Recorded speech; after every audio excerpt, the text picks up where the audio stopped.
Good morning, everyone. My name is Arvind Tak. I am a PhD scholar from Madhav University, Siroi, Rajasthan. Today, I am here to present my research title Comparing Outcome of Telerehabilitation versus In-Person Therapy in Knee Osteoarthritis. The objective of this research is to compare the outcome of telerehabilitation versus in-person therapy for patients suffering from knee osteoarthritis. Let's begin with some background of this topic. First of all, knee osteoarthritis is a prevalent condition that significantly affects a person's mobility and overall quality of life. Second point is it is particularly common among in older adults. COVID-19 increased need for remote rehab. Telerehabilitation emerged as an alternative. Now let's discuss the aim of our study. We evaluate the pain reduction in patients from both groups. We measured the functional improvement. We assessed the level of patient satisfaction. Study type. The study was conducted as a randomized controlled trial. Methodology.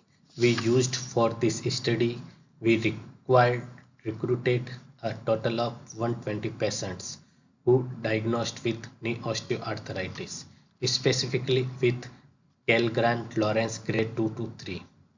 These patients divided into two groups with 60 participants in each group. First group received telerehabilitation, second group received in-person therapy. The entire study was conducted duration of 12 weeks. Regarding the therapy session, first 6 weeks 2 sessions per week, next 6 weeks 1 session per week. Let's look at the content of the therapy provided to both groups. Both groups receive mix of strength, flexibility and balance exercise. Additionally provided osteoarthritis education and lifestyle advice. For telerehabilitation group, therapy was delivered via mobile app and video calls. For the in-person group, attended their therapy session at the physiotherapy clinic.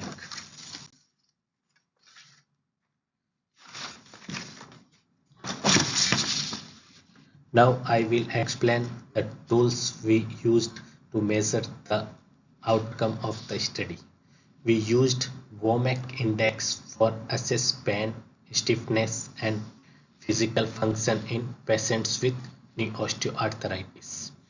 For measures of pain intensity by visual analog scales (VAS), to measure patient satisfaction, we developed a simple 5-point patient satisfaction survey. All these measures at the beginning of the study and again after 12 weeks of intervention. Now let's look at the result of our study. Our analysis showed both groups improved significantly in terms of pain, stiffness and function. The statistical value p less than 0.001 indicate that these improvements were highly significant. Finally, when we looked at the patient satisfaction, the results were very close.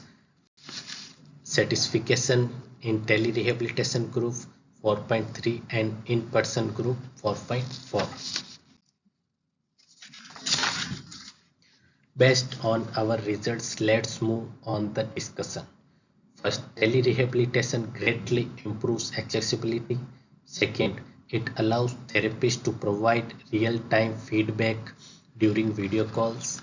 Third, the digital format allows for a high degree of personalization in exercise program.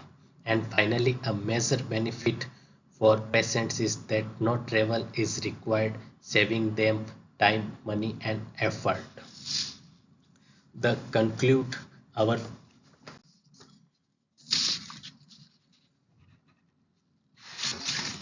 Before concluding, I would like to acknowledge some of the limitations of our study and highlight the scope for future research. One of the limitations was the short follow-up period of 12 weeks. We also exclude patients with severe osteoarthritis and those who were not comfortable with technology. Looking ahead, the future scope for research in this area, the long-term result of telerehabilitation, the cost analysis to determine the economic benefits of telerehabilitation, and the efficacy of hybrid model. To conclude our findings, I would like to summarize the main points.